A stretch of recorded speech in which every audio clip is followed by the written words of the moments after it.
Changes get the Pelicans the win over the Houston Rockets. The numbers behind why Jose Alvarado needs to keep the role we saw from him, why you don't need to worry about how many shot attempts Zion Williamson is taking, and what else do we need to see from Brandon Ingram? All that and a little bit more in today's episode of Locked On Pelicans. Let's go!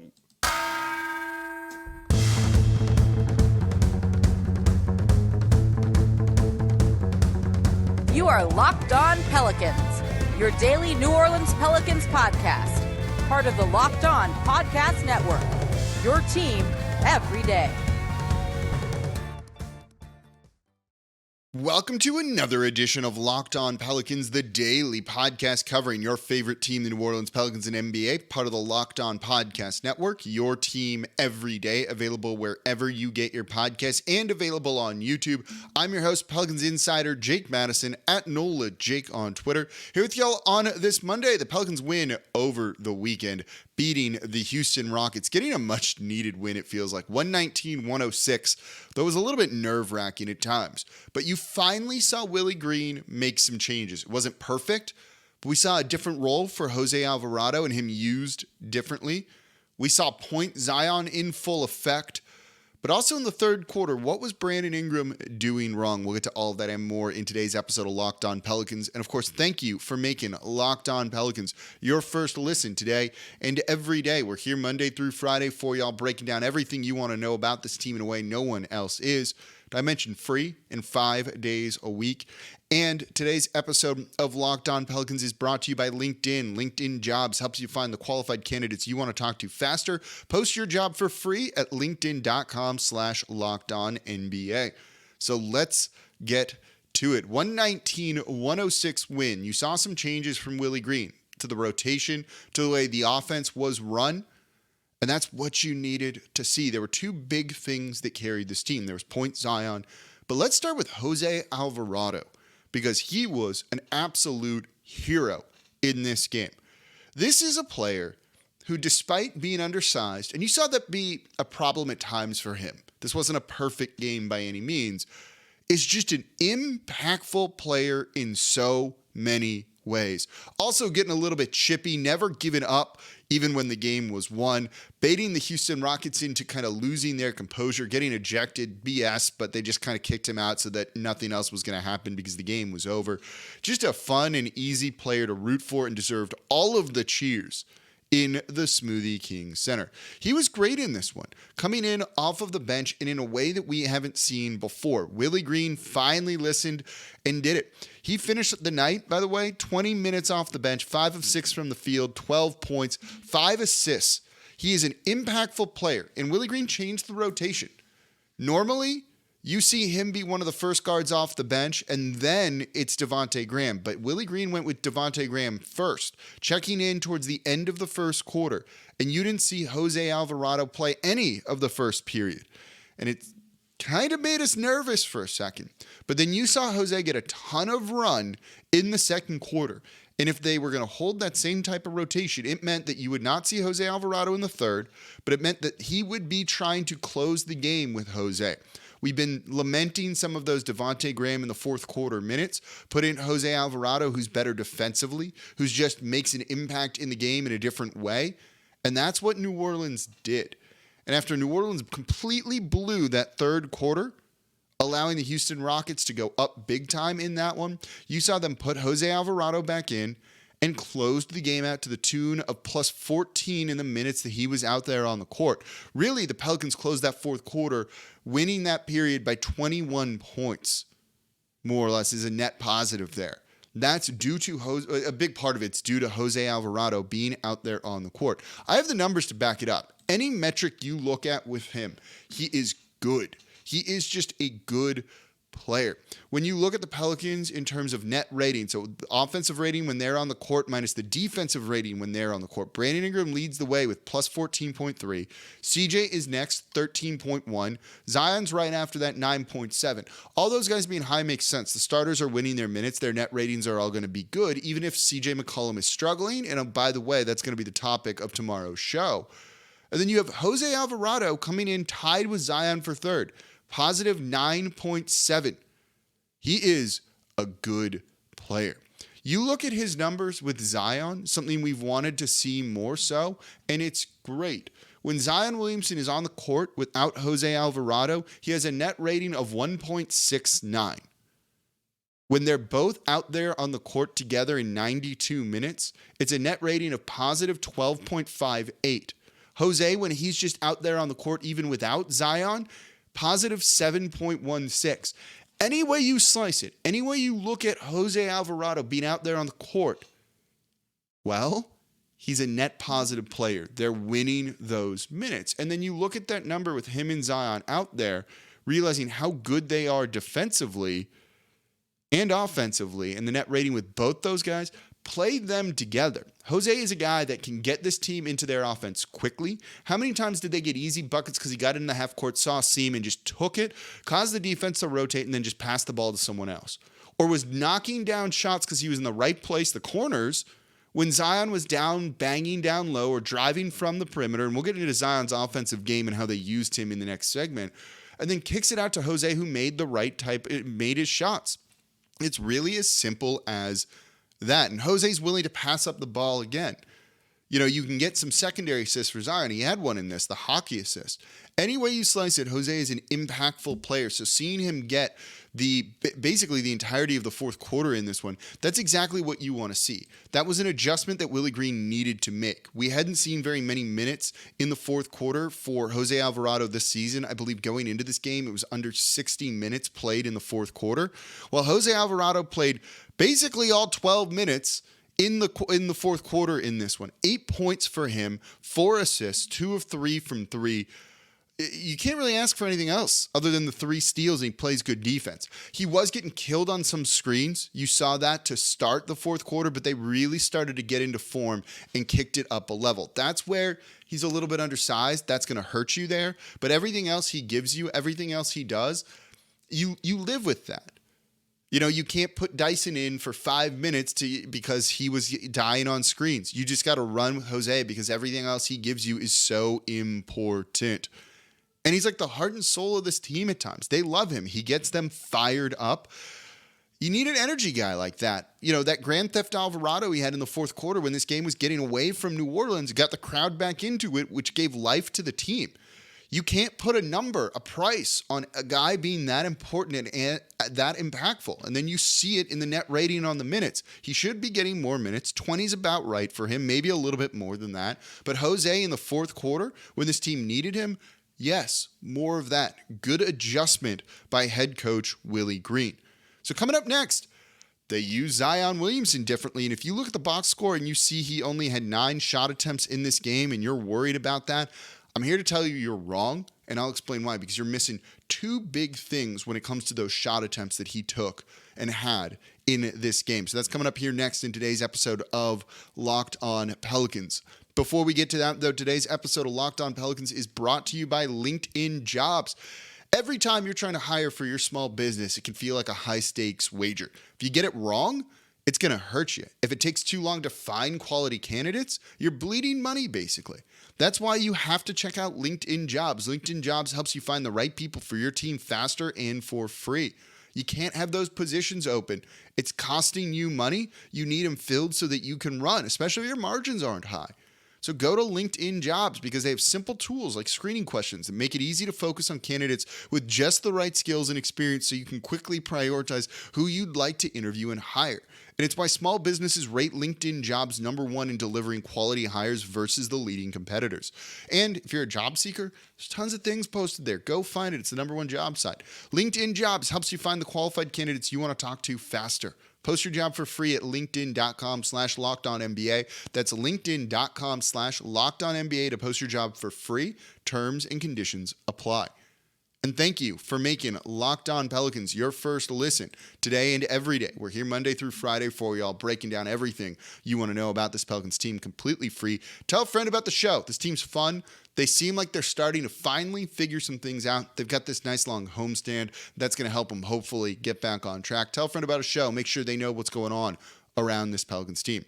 And now for your second listen. Check out Locked On Sports Today for all the games that matter across all sports. Go beyond the scoreboard, behind the scenes with the local experts and insights only Locked On can provide. Locked On Sports Today, it's like one-stop shop. Everything you need to know in the sports world, they got it covered in under 30 minutes.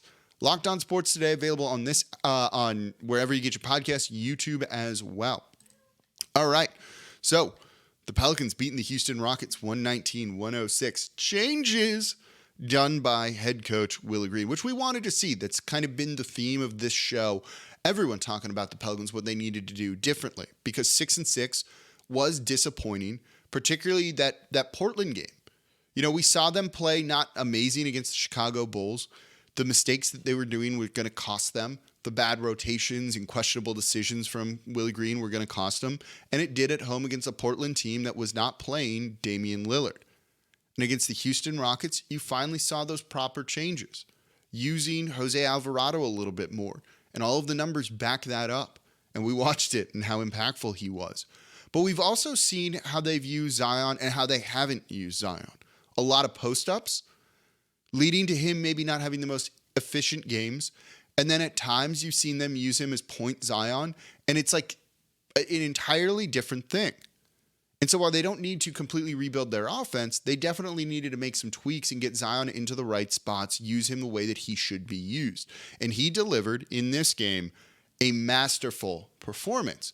But I've seen some people, and we'll get into that, but I want to start with this. I've seen some people focus on the wrong things. And I saw some people during the game tweeting this out. People that, frankly, should know better.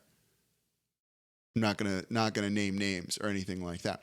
Zion in this one only had 9 shot attempts. 9 shot attempts. He was 8 of 9 from the field. Don't get me started on that. 9 shot attempts, and I saw people saying he needs to be shooting more. Why is he not getting enough shot attempts and all of these things? And I've seen that repeatedly. And at times that's correct, but at times it's not. And this is one of those games where it is very incorrect to say that he was not getting the ball enough, that they weren't using him right, all of those sorts of things. You can still afford to have his usage go up, but they used him well in this. 9 shot attempts, if you're looking at the box score, you're not watching what he's doing out there on the court, how he's defended. Zion in those 9 shot attempts scored 26 points. That's insane. That is absolutely insane. 26 points on 9 shot attempts. That's because he went to the line 12 times. So he's actually taking more than 9 shot attempts. Just when he gets fouled, and it's a shooting foul and it's not an and one situation, that doesn't register in the box score as a shot attempt. But you know he took more than 9 shots. Here's the other thing. Every time he gets the ball, he's doubled, or there's 2 defenders moving towards him. You don't always want him fighting through that. You want him doing the right thing, which is passing the ball. If there are 2 guys on him, that means someone somewhere on the court for New Orleans is open. Find that guy. And I'm leading to a point here at the end of this. Zion had 6 assists in this game. He also had 1 hockey assist. Zion on the night also had 9 potential assists. He could have, if they made all the shots he passed on, finished with 26 points, 4 rebounds, 9 assists, 1 steal, and just 3 turnovers. That is insane. He created 16 points for the Pelicans off of those assists that he had. That is 42 total points created by Zion Williamson? That is a tremendous performance. That is an excellent game from him. That's because they used him correctly offensively. Too often we've seen the Pelicans go with Zion or CJ and let them initiate the offense and then hope that those guys making shots would space the court for Zion Williamson. That has never happened. He's had some inefficient games because they really only, for a while, like to get him the ball in the low block, where teams know that he's just going to attack the backboard or attack the rim and he's going to go to his left. And they were beating him to that spot. The problem was, and this is why he has 6 assists in this game, when you just use him in those low block post-up situations, there's not a ton of passing options for him. He doesn't have the ability to pass anywhere on the court. He's really kind of limited to that side of the court he's on, and they often do a lot of clear-outs. They don't give him outlets to pass to. So what's he supposed to do? He's supposed to fight through 3 defenders to try and get that, and now you're playing like a big, and they're not going to call a lot of those fouls. But if you put him at the top of the key, run horn sets for him, where you have guards screening for him and different things like that, it works. Because when you put him at the top of the three-point line, the middle of the three-point line, and he starts to go downhill, guess what? He can see the whole court in front of him. He can pass to the left side. He can pass to the right. There's just more options for him. And you saw this one. They let him bring the ball up. They initiated the offense through him, and it created shots for others. 9 potential assists for Zion in this. The other thing that I love what he's doing is playing that selfish, selfless style of basketball. You know, when you say he had only 3 shot attempts in a first half, yeah, there's 4 dudes on him every time. He shouldn't be shooting over that. Sometimes he should. And now they're using him properly, and look at the game he just had. He created 42 points for New Orleans. He was a plus 21 when he was out there. When he was attacking the basket, he was unstoppable. Now, in the third quarter, they went away from him a little too much. This will tie into something I want to talk about tomorrow with CJ McCollum, his role not playing well. Do they need to maybe move him to the bench, give him some time off? He's dealing with some sort of sickness. There's a lot going on there. You know, he's a new dad. Maybe that's part of the problem too, and he's just exhausted. You know, all of those things can kind of come into play. We'll look at that tomorrow. But when CJ tried to take over, it wasn't the best. And this team couldn't make shots. They struggled to score, and they were giving up fast break opportunities off missed buckets. CJ was 3 of 14 in this one. You've got to realize sometimes just who the hot hand is. And it's almost always going to be Zion. Run the ball through him. Let him create shots for others. It leads to really good things. Like sometimes this isn't hard. Give Zion the ball at the top of the key. Then when they went to him in the low post in the fourth quarter, it was open way more. It was open way more because other guys had been in a groove, were impacting the game because of what Zion was doing earlier. And it's a nice balance of things. He doesn't always have to have it at the top of the three-point line or in the low post, but you've got to find the right mix of those two. They found it in this game, and it was a big reason why they won. Zion was awesome in this one. Don't always look at the shot attempts he's having. Look at how he's being used offensively, the amount of assists and potential assists that he has. You can see all of that. It's on NBA.com/stats. It's where I pull all of this data, or those numbers at the very least.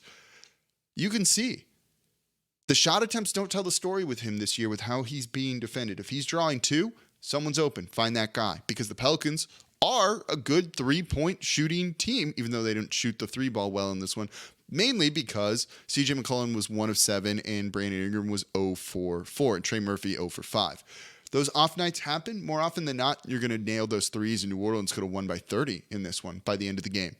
All right, coming up next, let's talk about Brandon Ingram, what we want to see from him, because there was a stretch where he wasn't great and the lineups didn't work, and I want to look at that coming up here next in today's episode of Locked On Pelicans. But before we do that, today's episode of Locked On Pelicans is brought to you by BetOnline.net. BetOnline.net, your number one source for betting info, stats, news, analysis, whatever it is you might need. So get all the latest odds and trends for every professional and amateur league out there, whether it's football to basketball, soccer, the World Cup. They got esports. You can get it all over at BetOnline.net. And if you love sports podcasts, and I hope you do, you can find those over at betonline.net as well. So it's the fastest and easiest way to get your betting fix. So head to the website today or use your mobile device to learn about the trends and the action happening right now over at betonline.net. BetOnline, where the game starts. And thank you for making Locked On Pelicans your first listen today and every day. We're here Monday through Friday for y'all, breaking down the wins, the losses, the changes. That's not going to get old doing that in today's show, though that's probably the last time I'm going to say it. And now for your second listen, go check out Locked On Sports Today. The biggest stories of the day, plus instant reactions, big game recaps, and the take of the day. Available on the Odyssey app, YouTube, and wherever you get your podcasts. So the Pelicans won against the Houston Rockets, 119-106. A game you had to win. This Houston Rockets team was 2-10 going into this one. You don't lose to that team if you want to be a serious contender or a playoff team. You have to do that. And New Orleans did it for the most part until the third quarter, where the wheels just absolutely fell off. They lost that quarter 37-23. It's a 14-point swing. That is, yeah, it's bad, right? Like, it's just a really terrible thing. And all of the problems we've talked about with the Pelicans really started to rear their head during that period. They went away from Zion even when he was out there on the court. The defense wasn't doing anything. And Brandon Ingram just wasn't himself. And it was an odd stretch. He just looked oddly passive during that time. And I can't really explain what went on. In the third quarter, Brandon Ingram was a minus 12. They had a lineup of Brandon Ingram, Larry Nance Jr., Trey Murphy, Najee Marshall, and Devontae Graham, and it was bad. Just really, really bad in that third quarter, and I don't know what went on. Zion played until about 5 minutes left in the third, and they were about even during that run.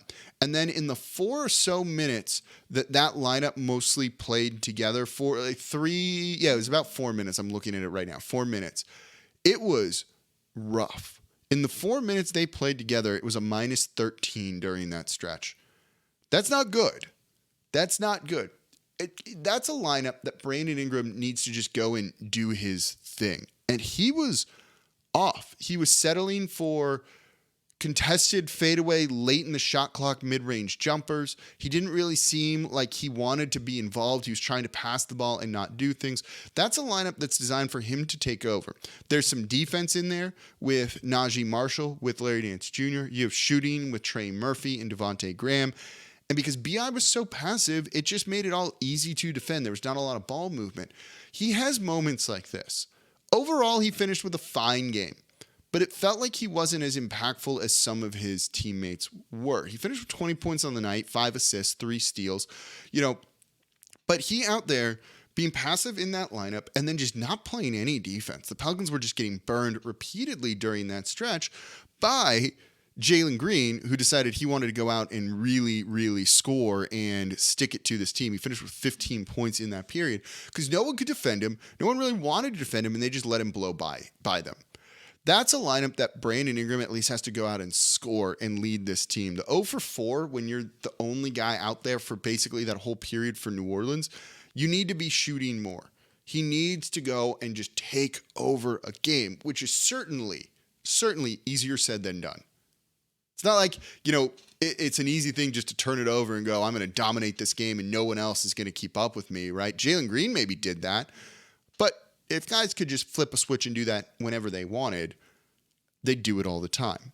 So it led to, a really scary moment for New Orleans where they looked like they were blowing this game, only to really regain it when they kind of went back to everything they were doing. Found the right combinations, got Jose Alvarado in there, went through Zion on offense again. And it's super easy. And that's what they need to do going forward. But when they get away from that, which they did during some of that stretch in the third, makes it dicey. So it wasn't a perfect game, but I think this was the start of what we hope is the start of a turning point for New Orleans with some of the changes that Willie Green made. This team is very clearly tired. I was on Pelicans radio with Gus Cattingill before the game, and he talked about it being a 6-game homestand. And I realized something, and I said it then, right? He's like, well, they got off to a bad start, losing that first game of the homestand. And it's like, that's not really the first game of the homestand. It was the second night of a back-to-back. They got back probably at midnight, 1 a.m. Didn't really have time to actually be rested. You just had to play a game. You got to sleep in your own bed for 4 or 5 hours, and that's about it, before going to the arena and going to do the thing. So it wasn't like it was a restful period for them. This was really the first game of the homestand, and look at what they did. And now they have a day off. They didn't practice on Sunday. They're practicing today on Monday, and now they're back at it on Tuesday with another back-to-back. Hopefully that rest, hopefully the practice, which is tough to do on the road, is going to get them set, back, correct, right. We're going to see. But if it is, this is definitely going to be the start of a turning point for New Orleans. So what was the biggest change you saw in the game? Was it Jose Alvarado? Was it how they used Zion? Was it maybe a change they didn't make that you would still like to see? Let me know in the comments down below on YouTube. And that's going to do it for this episode of Locked On Pelicans. Thank you all so much for listening. As always, I'm your host, Jake Madison, at NOLA Jake on Twitter. I'll be back with y'all tomorrow.